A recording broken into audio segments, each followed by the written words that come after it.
Assalamu alaikum and welcome to the Legends of Takaful, a podcast series proudly put together by Actuarial Partners celebrating 40 years of Takaful in Malaysia. So, who is a legend? It's easy to look back and see who is a legend, as hindsight is 2020. But what about the current leaders in Takaful? Who will be the legends of tomorrow? In this series, we'll sit down and have a conversation with pioneers and founders of Takaful in Malaysia. People who truly shaped the industry, going beyond the numbers and finding out what really inspired them, their challenges and struggles, as well as their insights. We truly hope that this will both help drive Takaful forward for the next 40 years, as well as assist countries in just starting out with Takaful. In the first 10 years of Takaful, there was only one operator, Shariah Takaful Malaysia, or STM. Anyone entering the STM office during those days knew things were done differently. The first time I went to a meeting with the CEO there, Dato' Fazli, I even remember having to take my shoes off at the entrance of the floor. They had a monopoly at that time, and they focused on establishing a presence, rather than having the cheapest rates and fierce competition. Back then, the loss ratios for motor business were noticeably better than conventional insurance, which was surprising due to the small size of STM, and the need to be large and strong enough to control the workshops. STM used Bank Islam branches as the main distribution source. The second entrant was Takaful National, or TN, the Takaful operations of the national insurer MNI.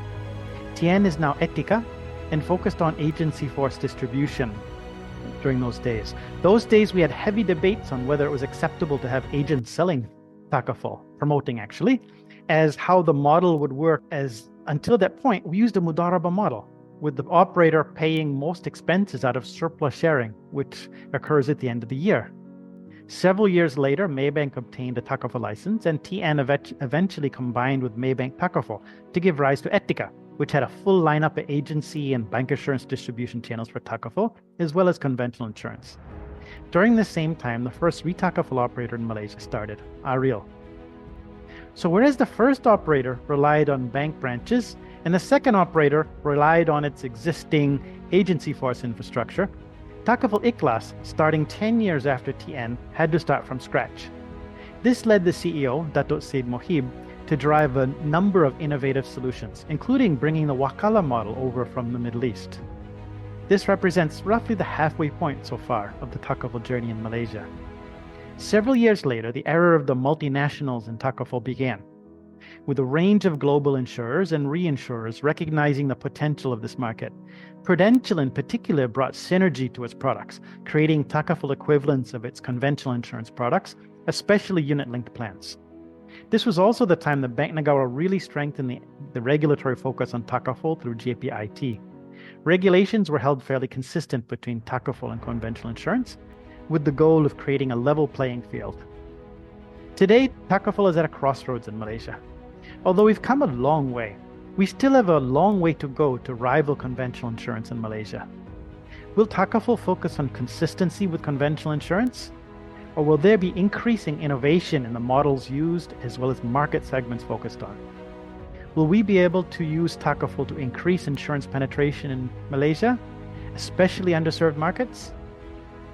Insurance in any form is about managing risks and building trust. Takaful can truly be key in many market segments in building this trust and forming the foundation of a population that understands its risks and how to manage them. This is the foundation of true financial literacy, which must be a goal for the next 40 years. Actuarial Partners has been involved since the beginning of Takaful in Malaysia and has been involved in some way with all the Takaful operators here. We truly hope that this podcast series is useful and the next 40 years of Takaful development is equally exciting. Malaysia boleh.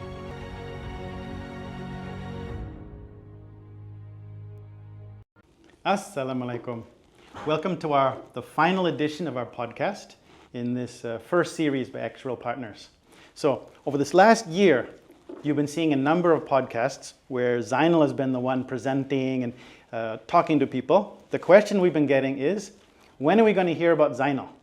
So okay, we've listened to you. This final session is all about Zainal. Before we start, though, this has been an amazing experience, in my opinion. It's been, when we first started talking about this last year, recall we had just finished writing a book on IFRS 17 for Takaful. And the whole idea was we needed people to understand that Takaful is different. It's unique, it's special, it's beautiful. There's real technical differences between Takaful and conventional. And that's why we put this book together. So I think we started this whole discussion on Takaful, legends of Takaful, to show people that, you know, we've got something established now, which is beautiful in Malaysia on Takaful. But the reality is, it's been a long way. We've made a lot of choices, made a lot of decisions. As we get into new and interesting market segments, there's a chance we'll need to go back and relearn some of these things. So I'm just curious, before we start, what do you think about this whole process?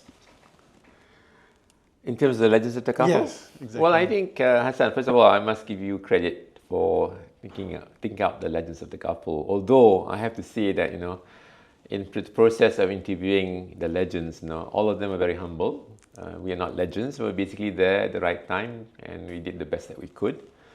So I think it's been 40 years since Takaful was first set up, and it is important that we do not lose track in terms of how it actually started. And I think the people that we interviewed, they were really appreciative of the fact that we're trying to put on record, you know, what happened during those years. Because during those years, it was very much a case of let's try it out, see how it works. And I think Dr. Fazli's interview was very insightful in terms of how we actually, you know, how Takaful actually evolved. So we have to go on the basis that Legends of Takaful is there, but those people want to understand how Takaful started.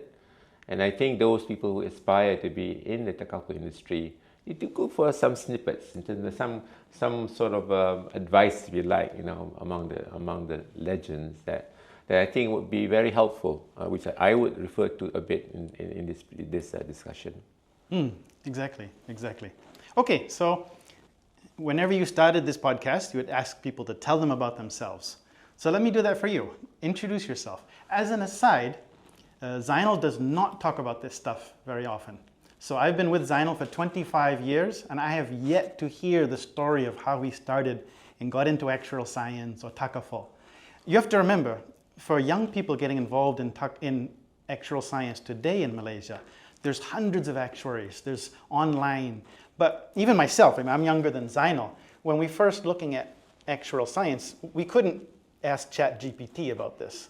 We couldn't go to Google. There was no real internet at those times.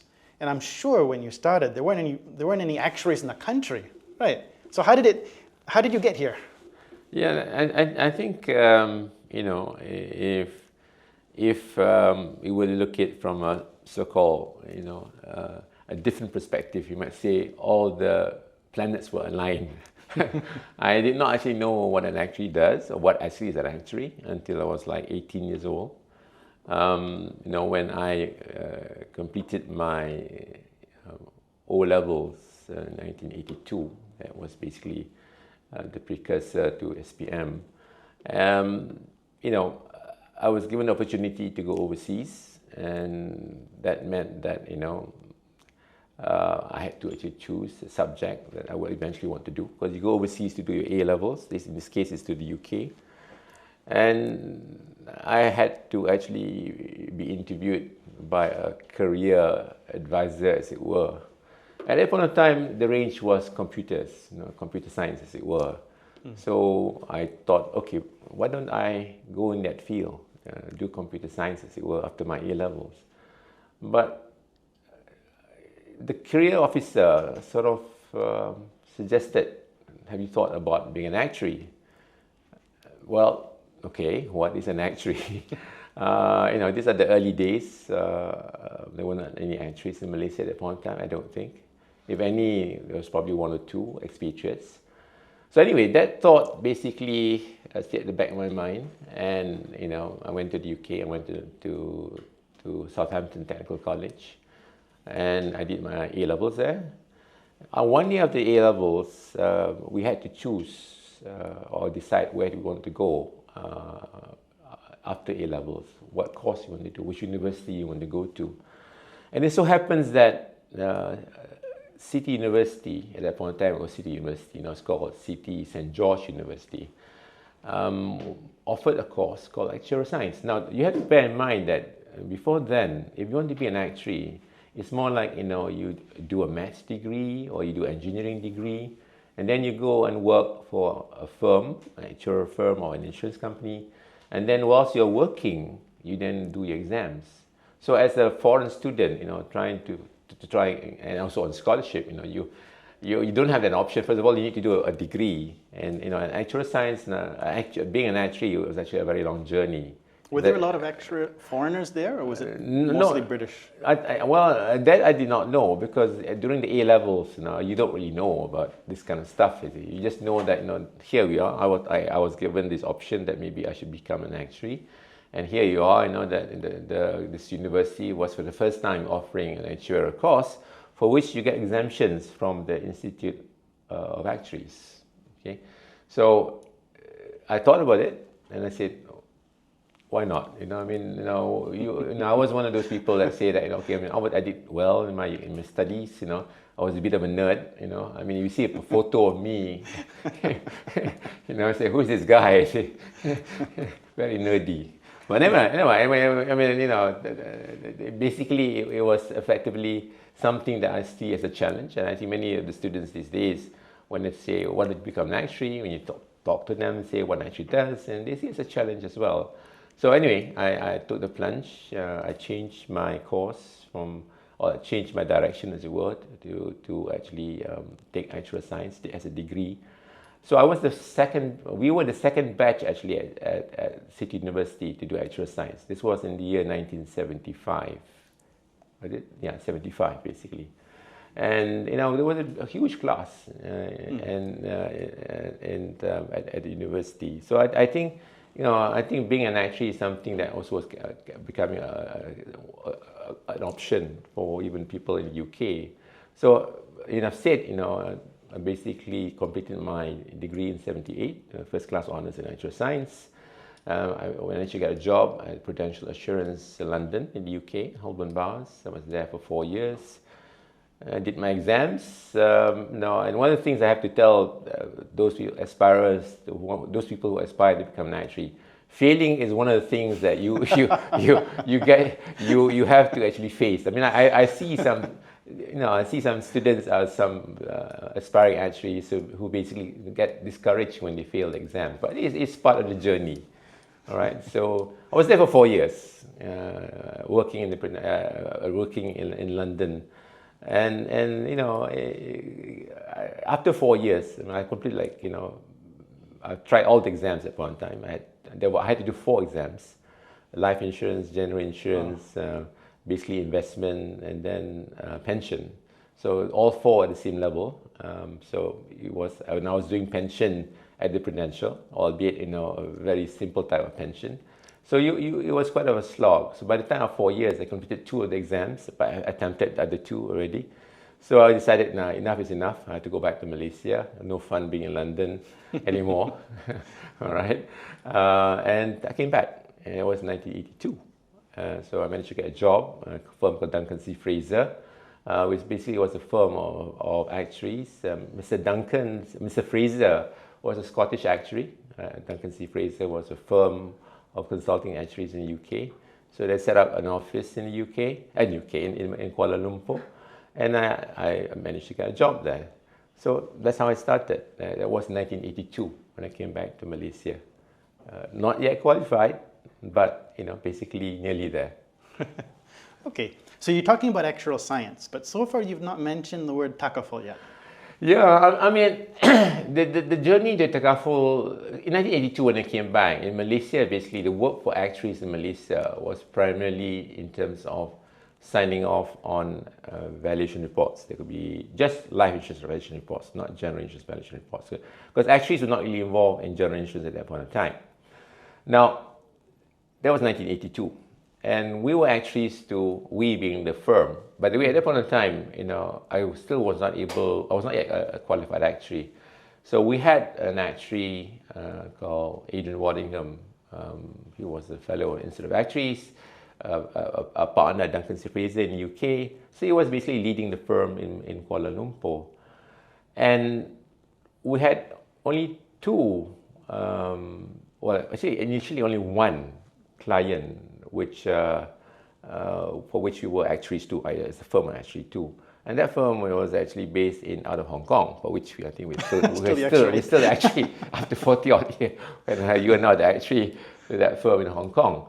So actually it was actually serviced out of London, but they decided to push it to Kuala Lumpur. So that was our first client in terms of insurance. One of the reasons why it's so difficult to get sort of assignments as actuaries in Malaysia at that point in time to sign off on valuation report, because the Insurance Act of Malaysia at that point in time does require you sign off on valuation reports.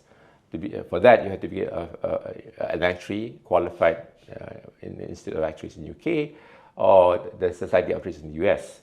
So basically, one of the problems we could not get to become signing actuaries was the fact that the reinsurance companies were actually doing the work, signing off as actuaries for insurance companies in Malaysia for a fee of a whole of 5,000 ringgit. That's all they charge, 5,000 ringgit. All right, and we couldn't compete with that, and the reason, of course, they could do that was the fact that they were getting the reinsurance business. So they were getting the paid, if you like, from the reinsurance profits, as it were. But at the same time, they offered this service whereby they sign off on the actuaries report. Anyway, we approached MNI, Malaysian National Insurance, at that point in time. Now it's called Etika. And, we built out a relationship with them, and we say, okay, never mind, we'll do the signing off for you guys, 5,000 ringgit. We wanted just to get the business, as it were. And that's when I think I met Dr. Fazli. All right, he was in MNI at that point in time. So subsequently, this is 1982, 1983, 84. 83, 84, I think Dr. Fazli was in the process of actually starting up Takaful, doing all the research, as it were. So, of course, he knew me. And then, at that point in time, he was also drafting the Insurance Act.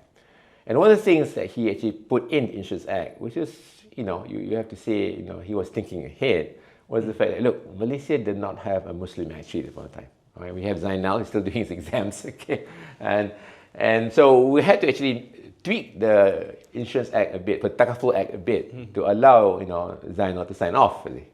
All right, so I'm not quite sure what exactly was the wording in the Insurance Act, in the Takaful Act. But anyway, I was able to become actuary to MNI. At that point in time, in 1984, I completed my exams, but I had to wait 2 years to actually get my fellowship experience requirement. So I was actually sort of the only Muslim around, so I guess that's the way I got the job. They didn't have a choice. So I hope, on hindsight, maybe that was okay. But anyway, I think for me it was an experience as well, because Dr. Fazli was, of course, very, excited about this venture. He was very much, see a big future in this, and I became the actuary. In a sense, it's quite lucky that, or fortuitous, you could say, that Yes. Dr. Fazli he valued the work of the actuary. He understood that true. we added value. That's true. Yeah. Yeah, that should be helpful, I think. You mentioned that you met Dato' Fazli, you started up, but what I'm curious about is actuarial science in those early days. Yeah. Because even though STM with Dato' Fazli started, they were not the very first Takaful company. They're probably the first or one of, at the same time, to have long-term life, family, and Takaful plans. Yeah. What was it like back then? I mean, I remembered things such as, in the earlier days, now you don't have these discussions, but even when I first started, we would have people talking to me, Muslims, they say, Hassan, is it halal to be an actuary? Yeah. Or is it haram? Yeah. You're using discounting interest rates. Haram. Are you a proper Muslim for being an actuary? Yeah. So I'm sure now you could go to ChatGPT, you can Google, but at those days, you were doing it fresh, the very first time. Yeah. What were some of those issues? I was 29 years old when I completed my exams. And yeah, you're right, Hassan. I mean, effectively, when it comes to pricing, first of all, those days, pricing, we didn't have computers then. I remember, going to, tables, looking at commutation factors, trying to when we do work, as it were. So first of all, I guess there were commutation factors with zero interest rates. But the point you're making is the fact that, this issue about guarantees. Because when you do pricing, when you assume a certain interest rate, you're effectively guaranteeing that the insurance company would earn that rate over the duration of the long-term contract, which could be 20 years or more. Okay? So, I mean, the combination of factors. One of the things that this was the first Takaful company in Malaysia. All right, there were no competitors per se. So we do not have to worry so much about competition. But then again, you have to also consider that as far as Takaful is concerned, it's when you talk about contribution, it is an initial estimate of the costs because it is effectively a risk sharing kind of model. So it does not mean that the initial pricing that you put in is the final pricing.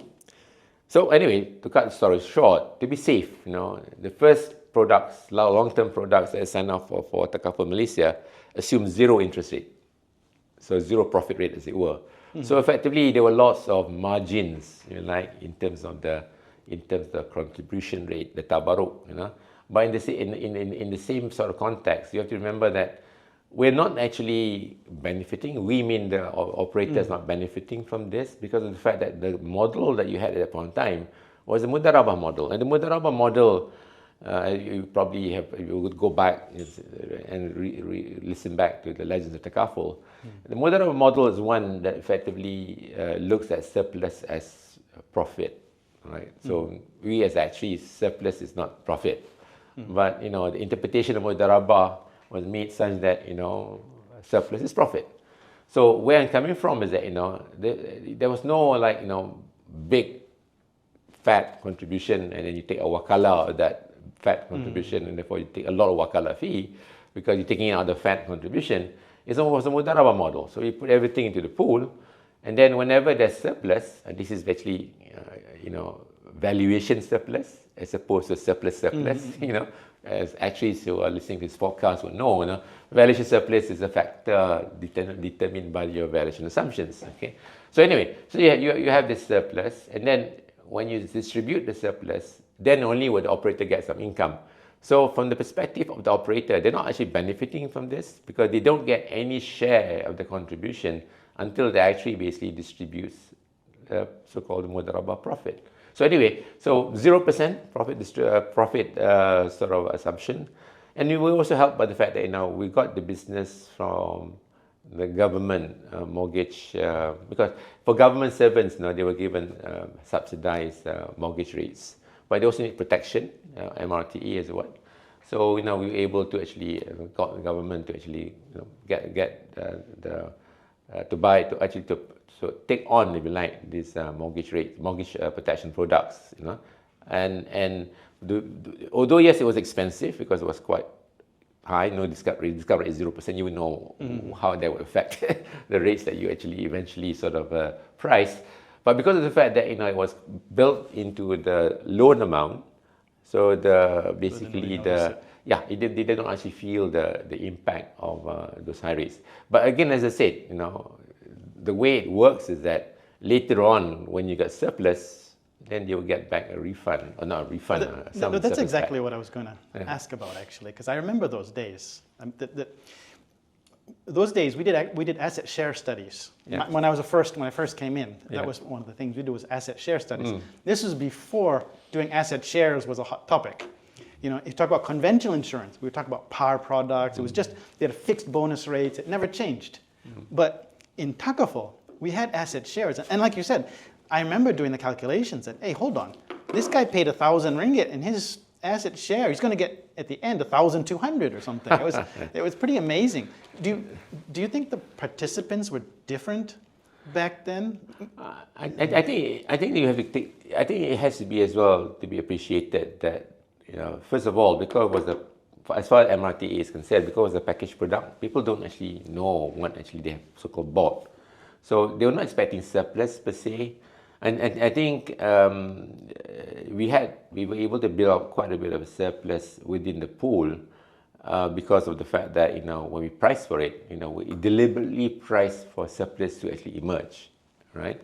And also over those years, it was quite good in terms of the investment experience. So having a refund which is greater than the premium, I think it's more from the perspective of the premium product, perhaps no, because the single premium products or single contribution products fair. basically were quite big, and it's unlikely that you get all of it back.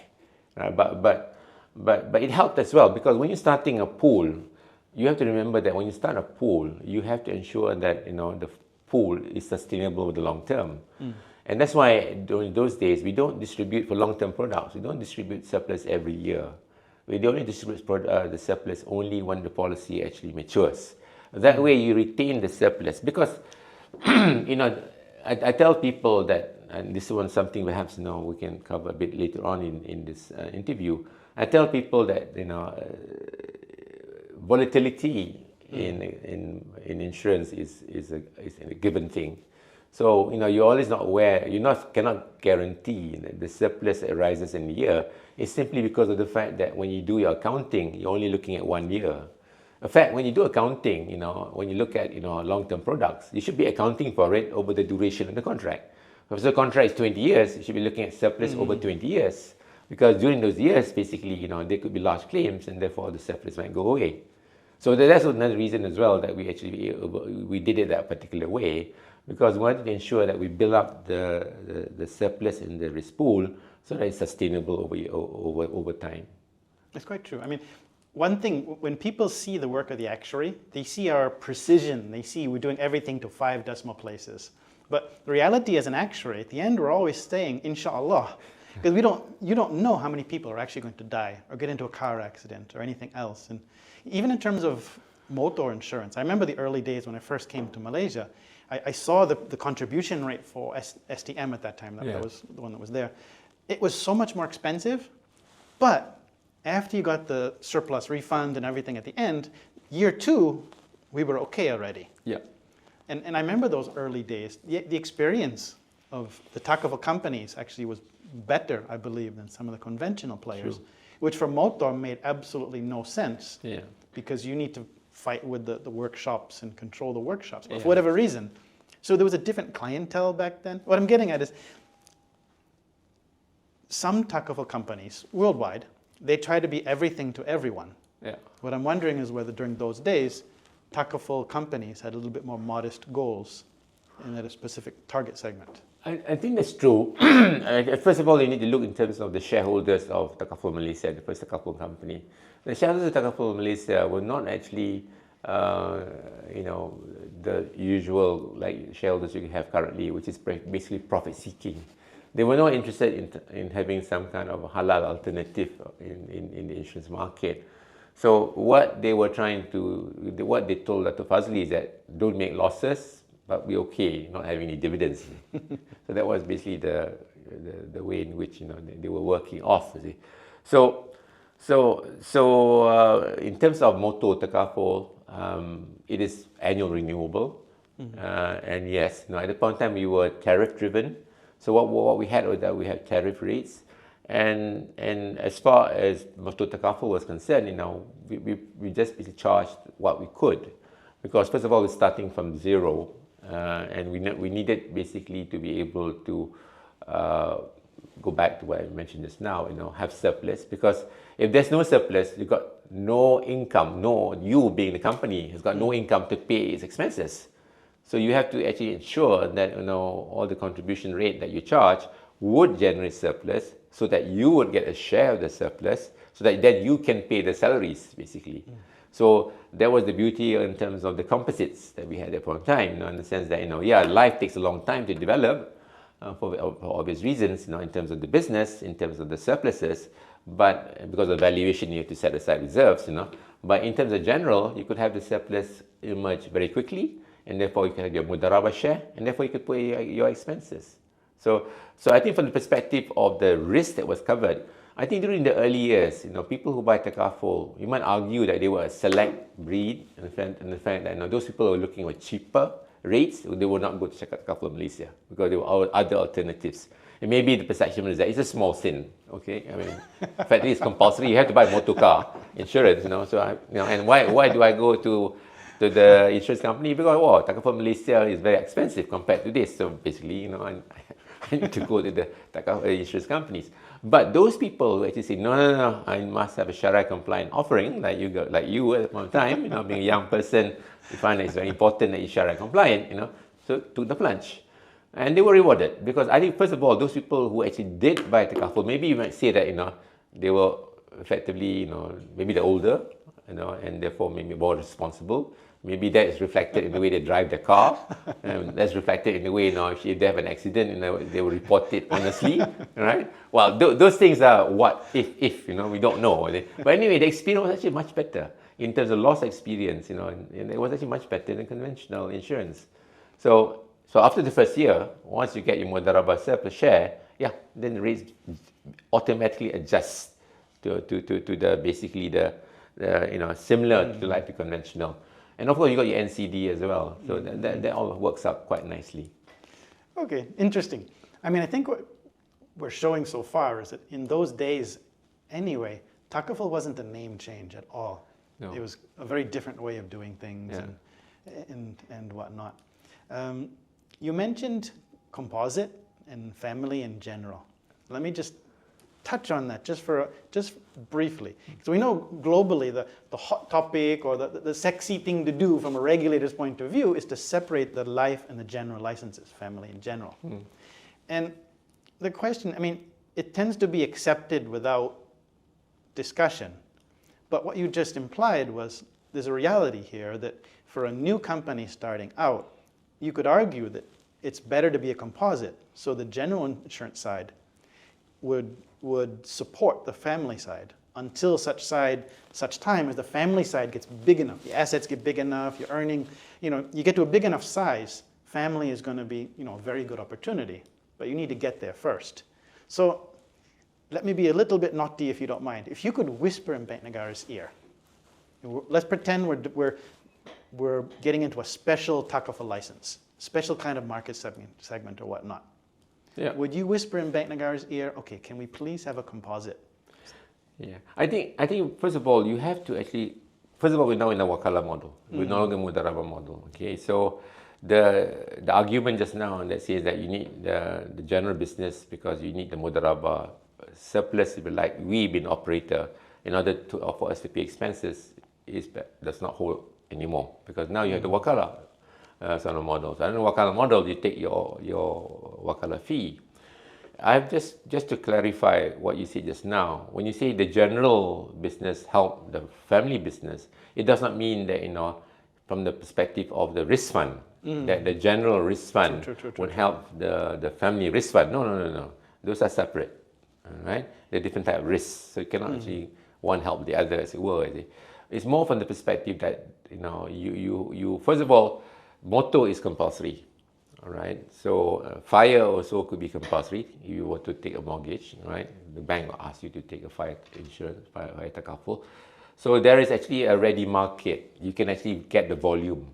Whilst for family business, it's a bit more challenging because, you go to an individual and say, look, why did you buy family Takaful? First thing he asks, what is it in for me? Okay, unfortunately, that is human nature. And so because of that, many family Takaful products are savings products, because what is it in for me means that people want something in terms of something back, maybe an endowment type product, as it were. And so it's a long-term product. And because of that, as you mentioned just now as well, you need the fund to grow big when the Mudarabah investment profit share, as opposed to, we don't have any more Mudarabah share in terms of the mortality risk, as it were. Mudarabah on the investment profit share. The bigger the fund, the more the money is. But in terms of your expenses, it doesn't change very much when you start and when you're very big, because with IT and all that, you can leverage off IT to actually manage your costs. So where we're coming here is the fact that, in order, because setting up a Takaful company or insurance company is very expensive. Regulations. In fact, I think this is one of the last bastion whereby it's so difficult to actually, disrupt. You disrupt, everyone can fly, you disrupt the taxi industry, but to disrupt the insurance industry, no one's done it yet. You might say that they're trying, but no one's done it yet. Because of the fact that, especially for life insurance, because of the fact that, you have to sell life insurance. People don't wake up in one morning and say, hey, wait a minute, I think today I want to go and buy life insurance. They don't do that. You have to go and convince them that this is something for you. So where I'm coming from, because of that, because it's a long-term product, regulators don't actually allow you to actually take profit immediately. I go back to what I said just now, when you talk about profitability, you have to go for the whole duration of the contract. So regulators, the same thing as well. Now, how do you know that, after 3 years, you can take the money out in terms of your profit?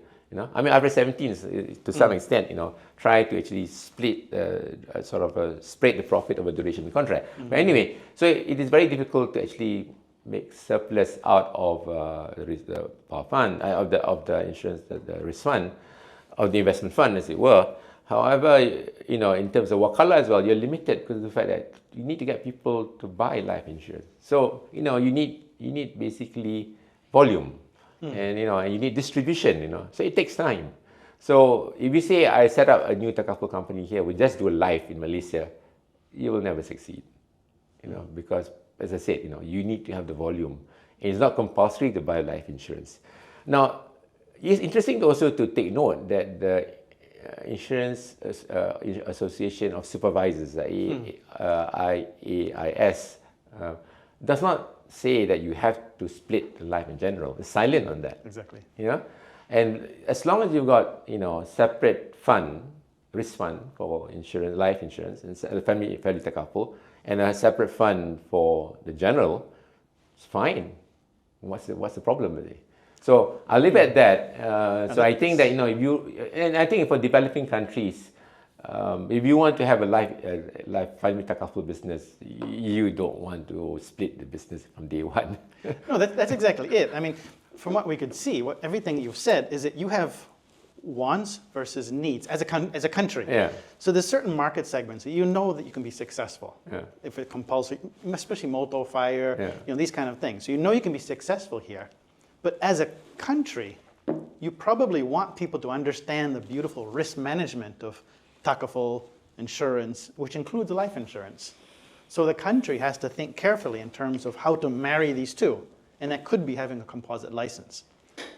I think more from the perspective that, you have to take note of the fact that, Takaful is done, by the private sector, right? And because of that, private investors need to have return on capital, right?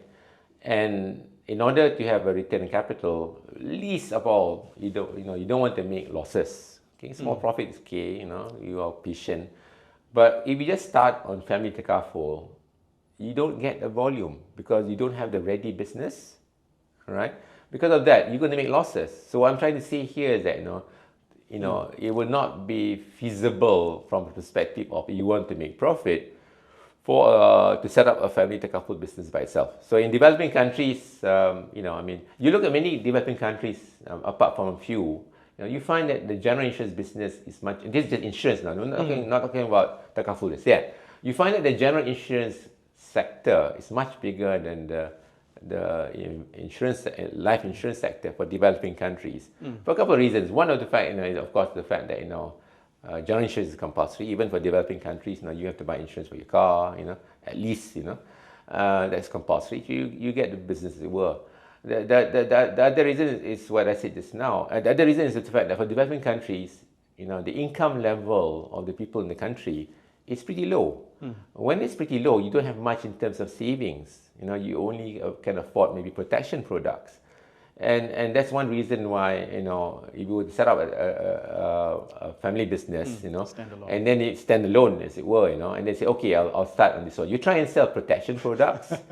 Even now, right? Oh, yeah, people say, what is it in for me? Say, this is the problem that we've got, from the perspective of people who buy life insurance, and the person who pays the premium, what is it in for me? Well, it's not for you, actually. That's why we call it family Takaful. In fact, I think family Takaful, the person who coined the word family Takaful is a genius because of the fact that, you say, this is not for you, sorry. This is for your family, okay? All right? So if you love your family, you actually buy this product. So anything happens to you, your family will be taken care of, So, but that takes time in any developing country. That takes time. But affordability is an issue. So it takes time, but if you don't have this composite model, I think it'd be near impossible for you to develop family takaful over the long term in a developing country. Okay, why don't we leave it at that? I mean, we could talk about actuarial science forever. Yeah. We could have a whole separate podcast on this. I mean, wakala versus mudaraba. You have which one is good for keeping everybody on the same side. But then actuarial science, it's a little bit different in terms of managing expenses and all of this stuff. But let's move on a little bit. So going to Dato' Fazli's presentation, he talked about working hard to spread the message overseas. And that's one thing I respected when I first got into Takaful. I truly respected the fact that he was heading out to Indonesia, Sri Lanka, even till today. You can see all of a sudden I was talking about a project out in Africa, far Africa, It was out in Western Africa. And they said, we work with somebody named Dato' Fazli. Oh, wow. he's in his 70s and he's still so active. Were you involved in any of those overseas projects? And I mean, what Dato' Fazli is that, I mean, whenever he goes overseas, first of all, I have to say that, because Takaful Malaysia was not primarily profit-driven, because their shareholders, that was not actually the reason that their shareholders invested in Takaful Malaysia. So he had, if you like, the ability to actually venture overseas. So he went to Brunei, set up Takaful there, and then went to Sri Lanka, set up Takaful there, and Indonesia, and wherever he went, he would say, Zainal, no, come. Because at that point in time as well, it was difficult to find actuaries. There were no actuaries in Brunei, all right? And there were no actuaries in Sri Lanka. So he would bring me along, and he would bring me along, and he would bring along Takaful Malaysia products. From the perspective that these are products that Takaful Malaysia sells. Because one thing as well, you have to remember that systems are also something that you need to take into account of. And at that point of time, systems are not very well developed. So the products are relatively simple. Okay, and when you go to a new country and you want to establish Takaful there, again, one, you want to keep expenses down. You don't want to invest too much. Systems at that point of time, I think, was pretty basic. I'm not sure whether Excel was there. Yeah, it was. I think it was. What's the name of that software?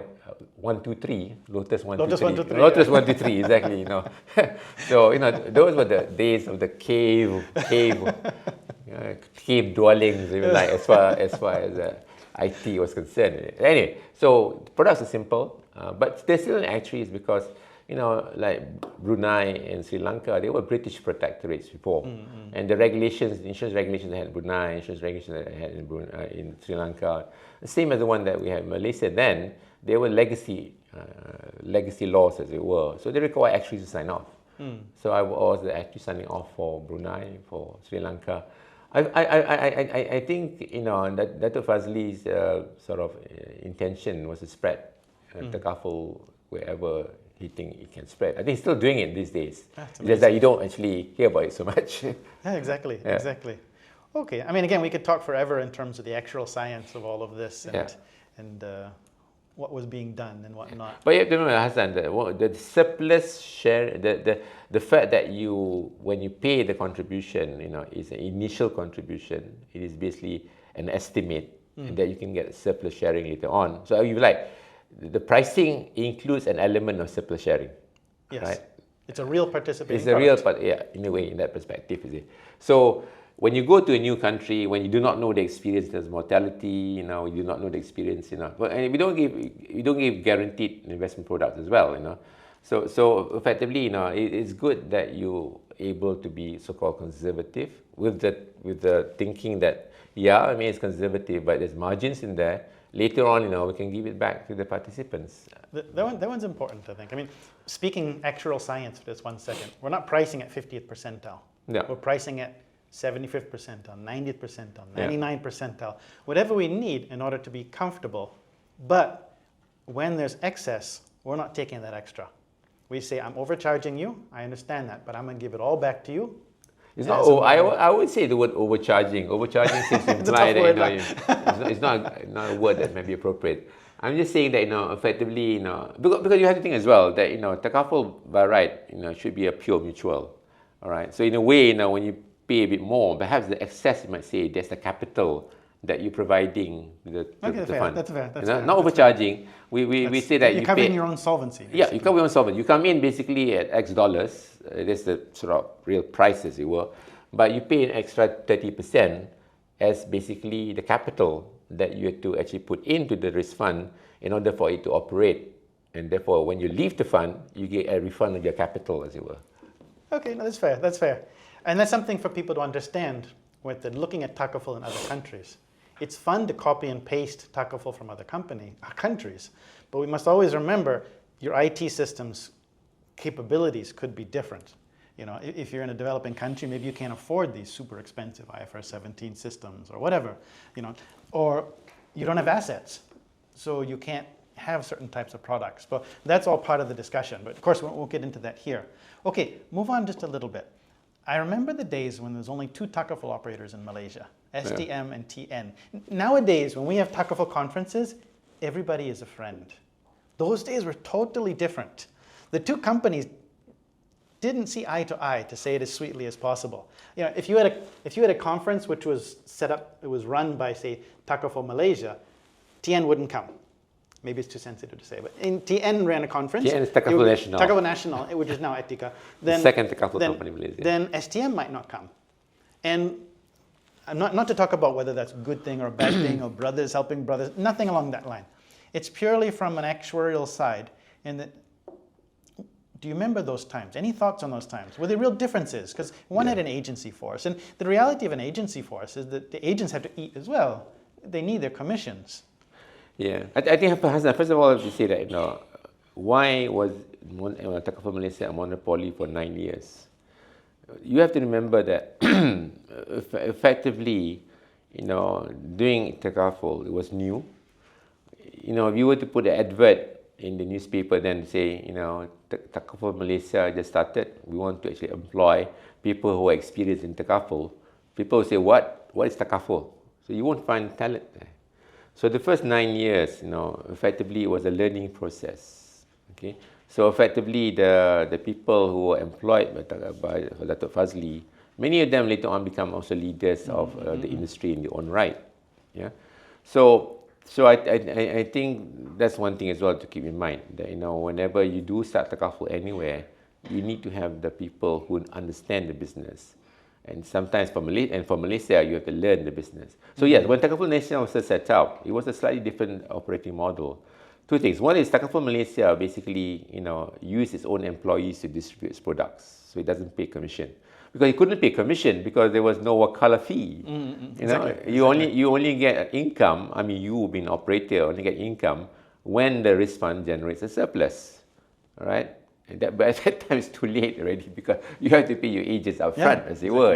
Exactly. But Takaful National, you know, because of the fact that, you know, okay, Takaful Malaysia as well was, you know, was basically, you would say, you know, it is original, you know, in the sense that it did not have a conventional brother. Oh, exactly. Right. Whilst Takaful National had a conventional brother, which was MNI, National Insurance. And National Insurance, of course, you know, the way it distributes products, agency. And effectively, you know, you need agents to distribute products. These agents are self-employed. So effectively, you need to actually pay commission. Otherwise, they won't sell their products, you see. So they had to change the model slightly. So they came up with the modified mudarabah. So of course, now you have a Shariah issue as well, you know. Okay, and one thing about Shariah as well, that you know, it's like a case of, you know, you go to a doctor, he gives you a cough medicine, you know, and then your brother gets a cough. You should not give your cough medicine to your brother. Go and see a doctor yourself. All right? So where I'm coming from is that this modified mudarabah was given the okay by the Takaful National Shariah Board. But there's always the case of now who is whiter than white, who is actually really Shariah compliant. So I guess from the perspective of the distributors now, one selling point is that, you know, mine is more Shariah compliant than yours. Which is not quite good from the perspective of the outside. Dark days, you could say. Dark days, exactly. But these are the starting days of the storm, what to say, you know, when before you get multiple Takaful companies and they have to compete in the market. You see. So that's what Negara really came down to, though. Well, right? this is also another fallacy, basically, because you know, when you buy insurance, okay, you go on to buy, say, a motor insurance, you go shopping, I go to company A, I go to company B, I go to company C. What does company A offer in terms of the rates? Which are the cheapest? You've got aggregators as well. That you can do it in the comfort of your house. So where I'm coming from is this. In Takaful, you cannot. That's maybe one way they can do, but it's not the way it should be. And we'll talk about it a bit more later. But looking at pricing, because the perspective that you get the surplus refund, or depending on the pricing, because not everybody price surplus refund in it, so we have a problem with that. We don't go into such kind of details. But what I'm trying to say here is that during those days, agencies basically was used by Takaful National. It was a slightly different model, and therefore there was this competing in terms of who is better, who is more Shariah compliant. So that was the issue that they had those days. That's right. I mean, as much as we can like or dislike the role of Bank Negara in sort of limiting things, I think it was quite a good strategy to avoid different Takaful operators saying, I'm more halal than you. And those days, it really was a bit, because when two big elephants fight, it's the mice on the ground which end up getting hurt.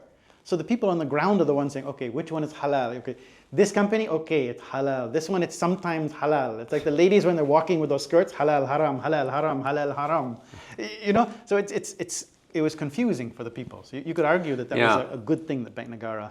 Well, I'm not too sure to what extent Bank Negara actually got involved in this discussion, because of the fact that you got the National Sharia Council at Bank Negara, but I think at that point in time they approved basically the model. I think it's more like the agents fighting over each other, and maybe it affected the management as well. Because just now I said I think many of the people who were in Takaful National were ex-Takaful Malaysia staff as well. So maybe there was some kind of competition there as well.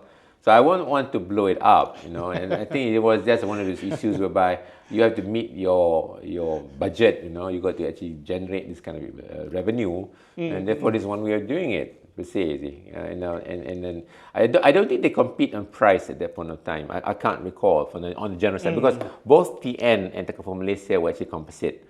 I think they were starting to compete in terms of the motor products, but because it was a modified, and this is another thing as well. I think for countries that are looking at establishing Takaful, I think it is better that you have one Takaful model in the country, at least for the first 10, 20 years, because you can't leave it to the people in the street to understand different Takaful models. If you want to buy something, you're given options. At least you need to understand what the difference is before you make up your mind.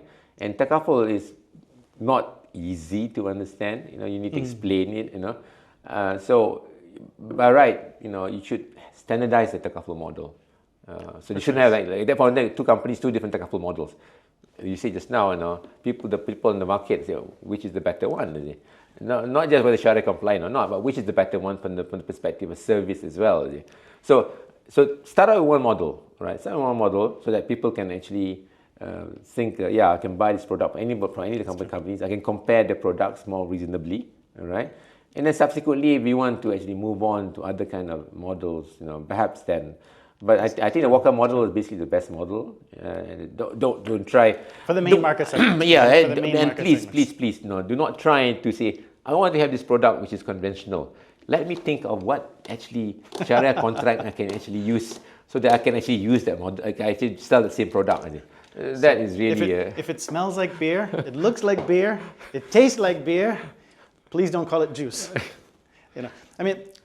There's important points there actually that you talked about. So there's a hierarchy in everything that we're doing. If you've got a new country and they're not used to Takaful, it doesn't. So there's two aspects. One is that they need to understand that Takaful is a way of doing risk management.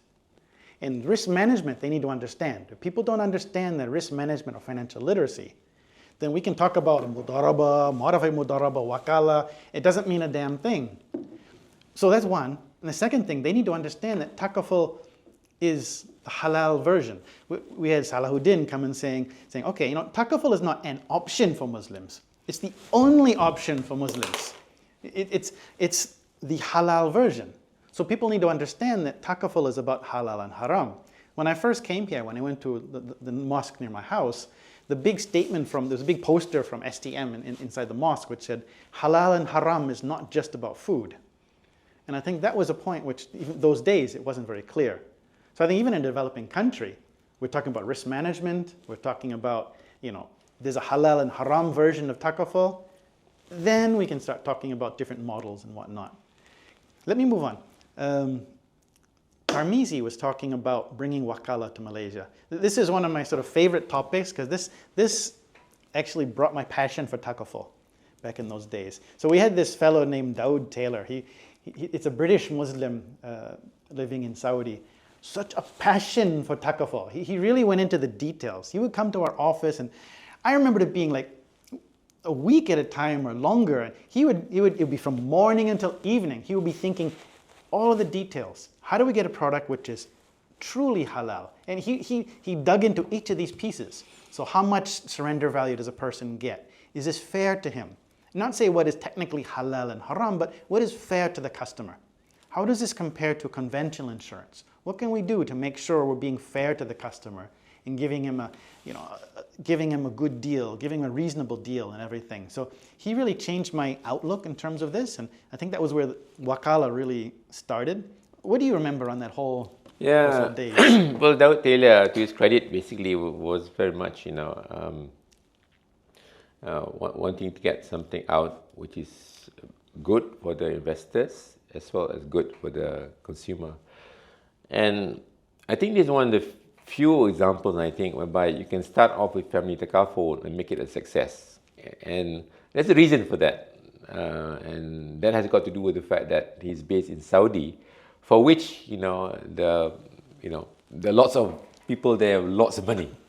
All right. So when I said just now, in terms of family Takaful taking time to take off, and the fact that because of the fact that you need savings product, that is the one that generates the kind of revenue that you require.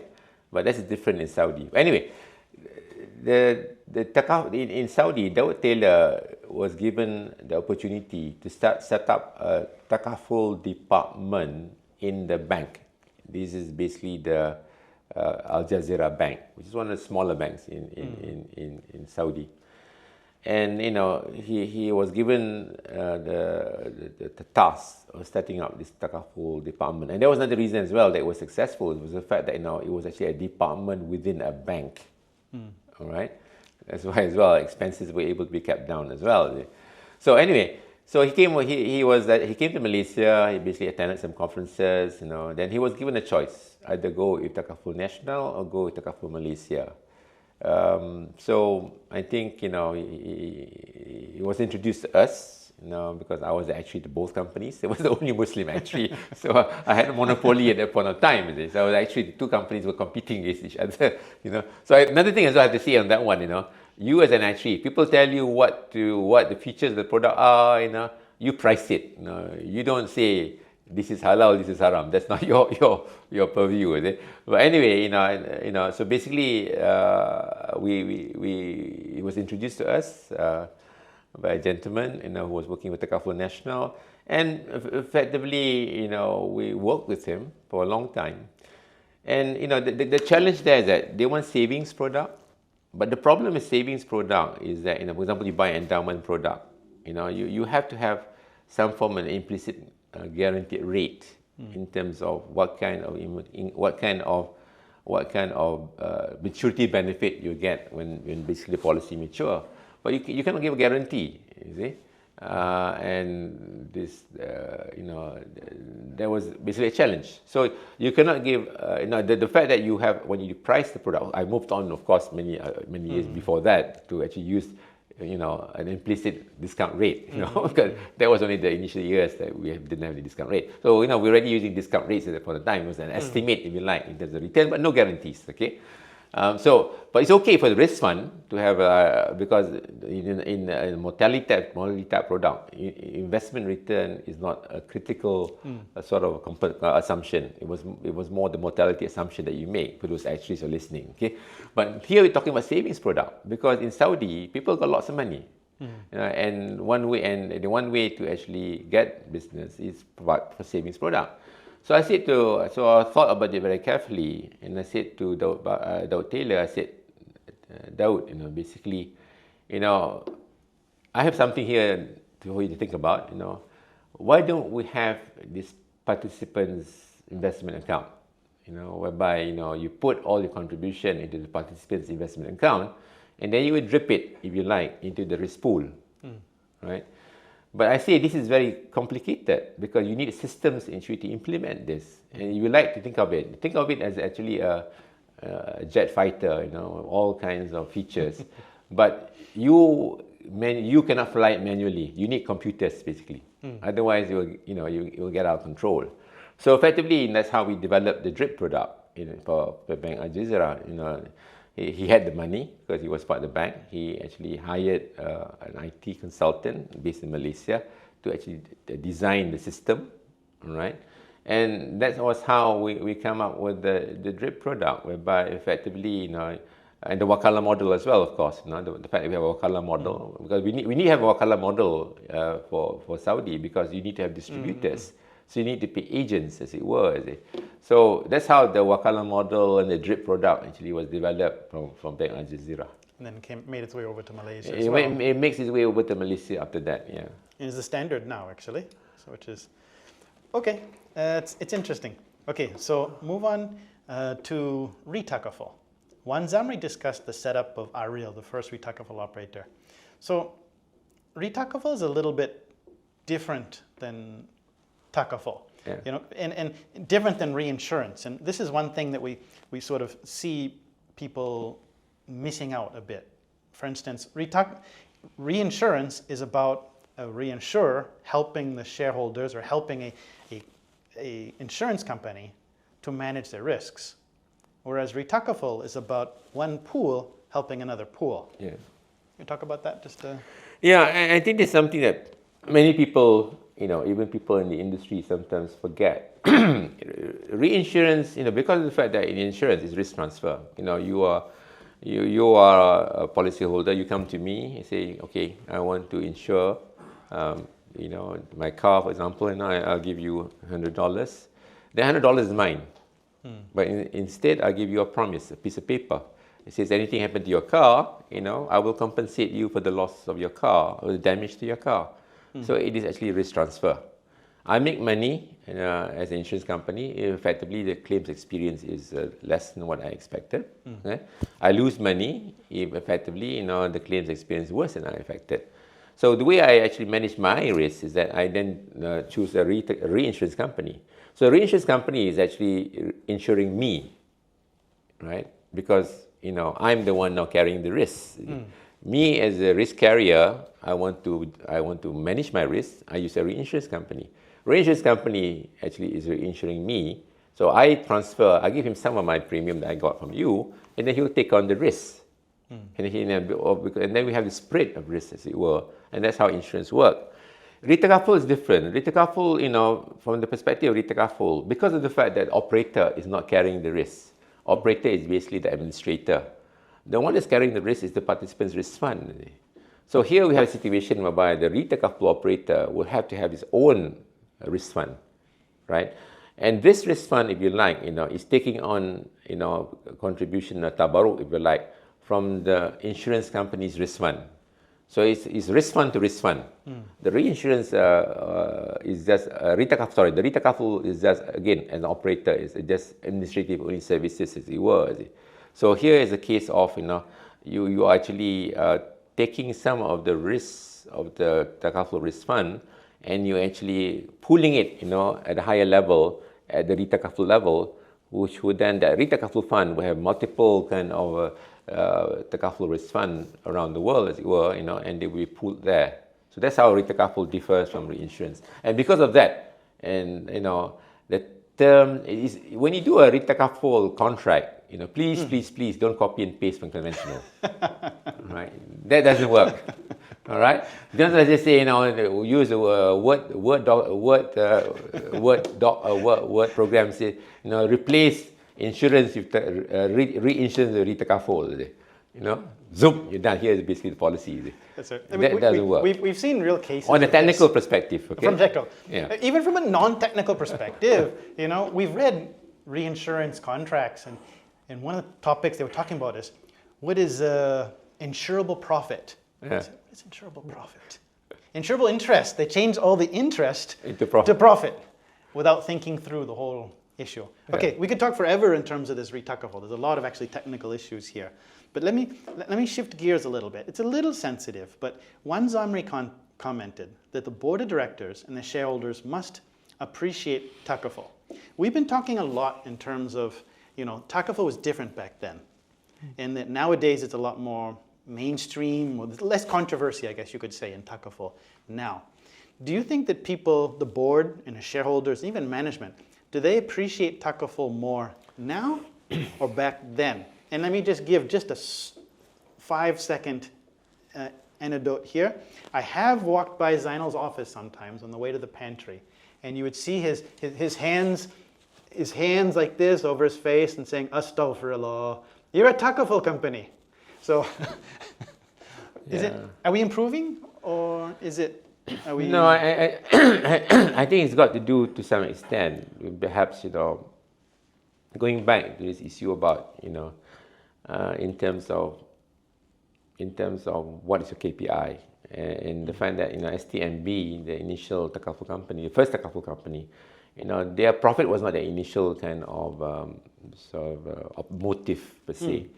Subsequently, unfortunately, that has perhaps changed. Now, shareholders, I guess you can't blame them. They're saying that, I need to have a return on my capital. You say Shariah compliant, but I can also invest in Islamic banking. I can get my return there, Shariah compliant as well.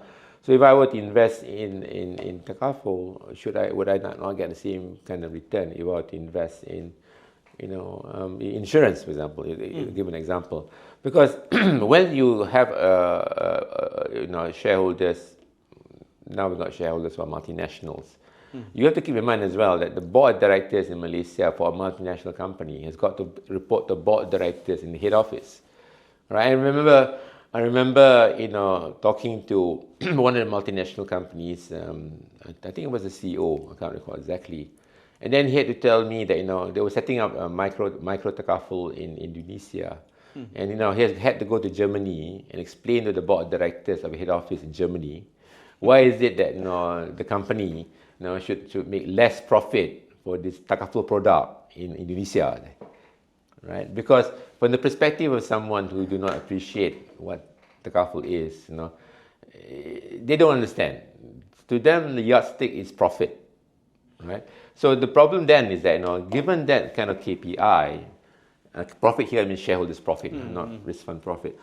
Given that kind of KPI, then in order for you to actually do something different, you need to have time, and you need to have self-confidence. You need to be confident that what you're doing will actually be successful. And I think that these days, where people want results very fast, people don't have the time. I mean, the tenure of CEOs these days, maybe 2 years, 3 years before they're renewed. You cannot have a new product and make it successful within 2 years. If you're not successful, your bank negara might renew your contract, but the shareholders might say, wait a minute, this guy, what kind of returns is he giving me, is he? All right? So I think, unfortunately, we've come to a situation now whereby Takaful is benchmarked, as far as profit is concerned, to insurance. Right? And given that benchmarking, then you can see as well now that Takaful products are now very similar to conventional. Yes, for better or for worse. For better or for worse, that's what it is. It becomes a product. So I think the issue now is that I think the Takaful industry in Malaysia, or at least the Malaysian Takaful industry, and as well, other people as well, appreciated that because this is happening in banking as well, Islamic banking, basically. Perhaps, we have perhaps in a way lost our way. To some extent, in terms of the original intention of. There's two separate market segments. Yeah. There's a replication strategy, having a similar product as conventional, but taking all the alcohol out of it. But you could also have different market segments, which should have a different look and feel. Yeah. And I think that's what's. Yeah, I think that takes time. Exactly, and one thing as well, I had to put the blame slightly on Bank Negara on this one. Initially, Bank Negara basically was very nice with us. We were very good with the Takaful industry. We were very patient, If I talked to people in Bank Negara who was retired from Bank Negara, who already basically were in charge of regulating Takaful then, they'll tell me of the discussions they had with the industry in terms of, maybe disagreements that they had. But one of the things that Bank Negara did was actually to delay the implementation of certain standards or certain regulations to allow the Takaful to actually develop and catch up, as it were. Some flexibility. But now we're in a situation whereby effectively, the regulations for Takaful, for risk-based capital, is more or less the same as insurance. So given the regulations are the same, then the products will have to be similar. Precisely. So, I think if we want to change the direction in terms of development of Takaful, at least give another different offering, as it were, we need to actually put in our regulation certain kind of, it's a sort of different. I think Bank Negara is open to that. I think in the DITO sort of regulations, they did say that Bank Negara is open to the idea that there will be changes in the regulation if the product or the operation that the investor wants to put in can prove that it is different from insurance. Yes. They're willing to do this that. difference is important. Allow me, DITO is digital insurance in Takaful. When we're talking about anything like this, talk about the regulations. Like what Zainal said, the regulations is such an important aspect of this. What I try to tell boards of directors and whatnot is that shareholders don't need a very high profit. They need a fair return on capital. Capital means solvency. If there are honest differences in risks that a company is taking, whether they're in Takaful or they're in conventional, by right, their capital requirements should be different. With understanding and taking this into account, the capital being different, now there's a lot we can do in different market segments and whatnot. Yeah, we can have a lower profit per unit of contribution. Yes. Because the capital that you require is actually smaller, than what's required, for that similar kind of product in insurance. So the percentage return on capital is similar, but the actual profit that you generate is smaller. Yes, and with that, we can get into all sorts of new market segments. And it's not just a regulatory issue. I was talking to Yahya, another sort of older actuary, and his comment was, yes, Hassan, I understand. You have Takaful, you got conventional. But I'm selling to banks. Banks really want this guarantee. So the reality is, no matter what we say, everything is going to be identical to conventional. That's the only way I'm going to be able to sell. So it's a two-sided coin. Regulations and regulators need to understand that if there are actuarial differences between Takaful and conventional, certain product types, we should take that into account in our solvency or RBC. But on the other hand, as an industry, we also need to manage it slightly different. Yeah. Allow me one last sort of, these have all been sort of looking back questions or, thinking about the history of Takaful and whatnot. After this, we'll have sort of a logical split. We'll talk more about forward-looking stuff. But this one last thing is there anything different about being an actuary in Takaful? Is there anything different? I mean, in the early days, like you said, you were the only Muslim, so you were the one doing sort of both competing Takaful companies. And over time, there's more Muslims. And eventually, you had non-Muslims also getting involved in Takaful.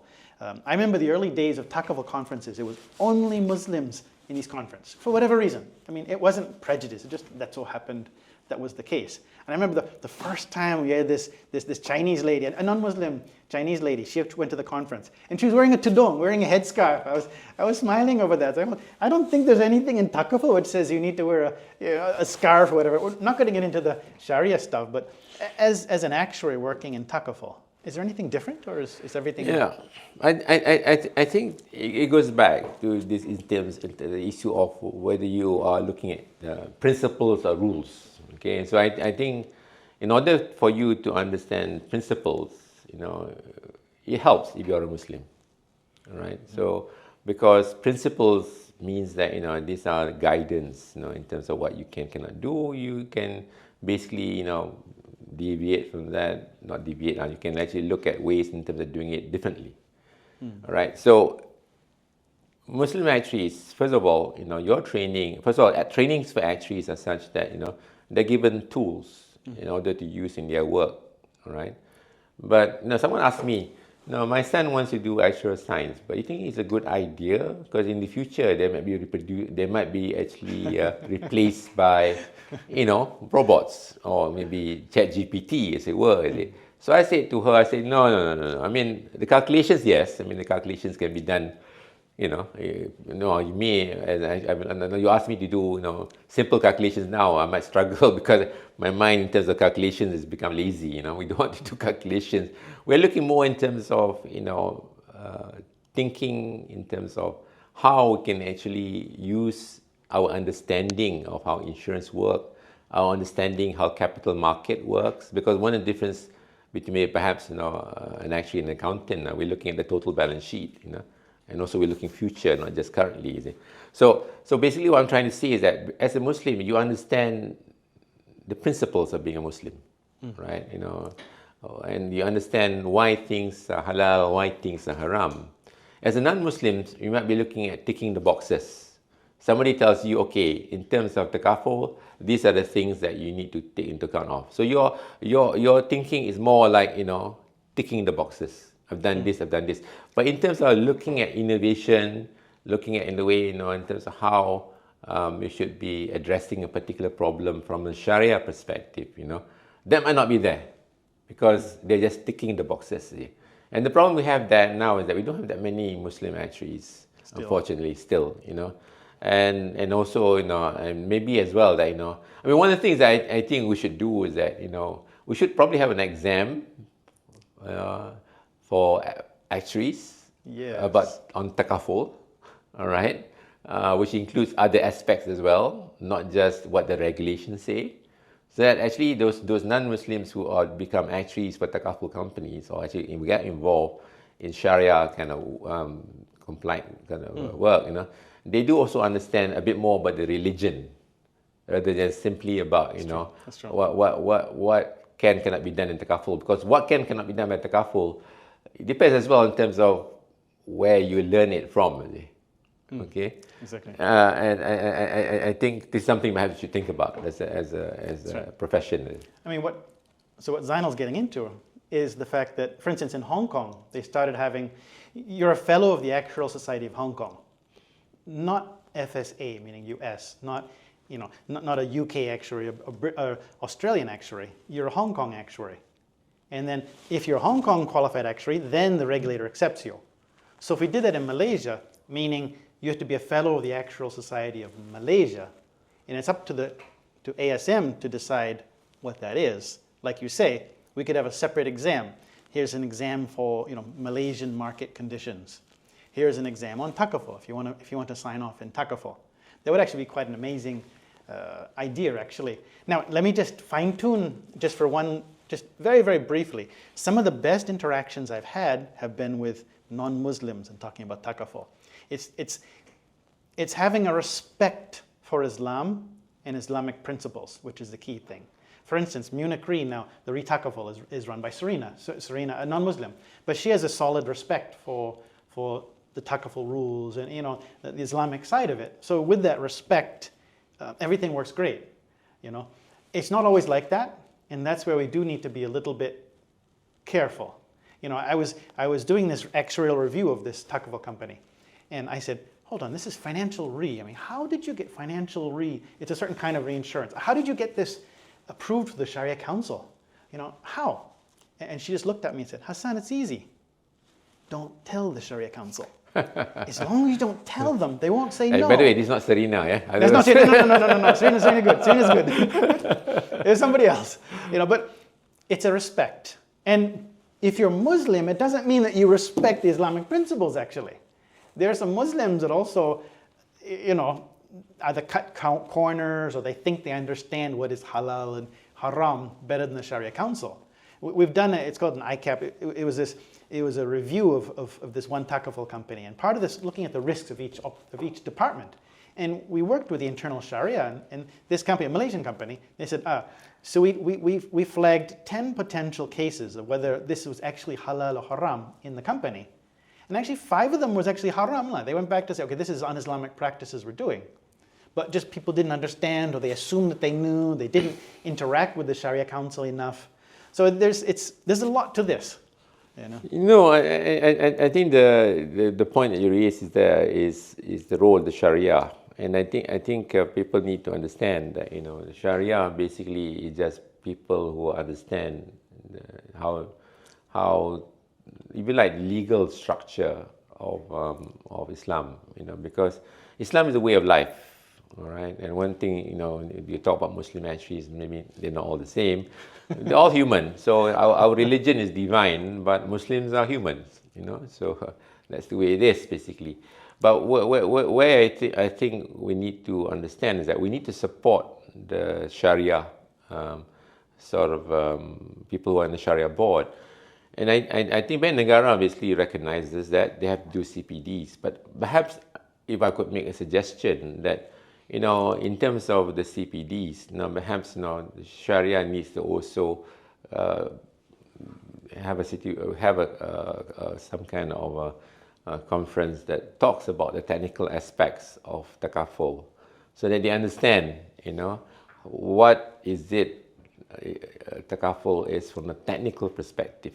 Because if basically you have a Sharia council, you get advice from management. I mean, there's always a possibility of some bias. So, and one of the things as well, in our regulations as well, we do allow Sharia council to have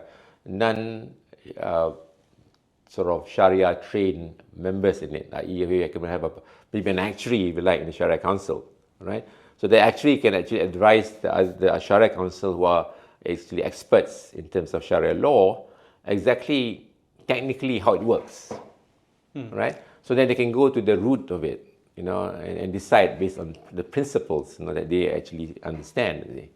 But one problem we have as well, in Malaysia at this point of time, we don't have that many actuaries retiring, so we don't have many actuaries on the board, even for insurance companies, So what else in terms of Sharia council we have in Malaysia?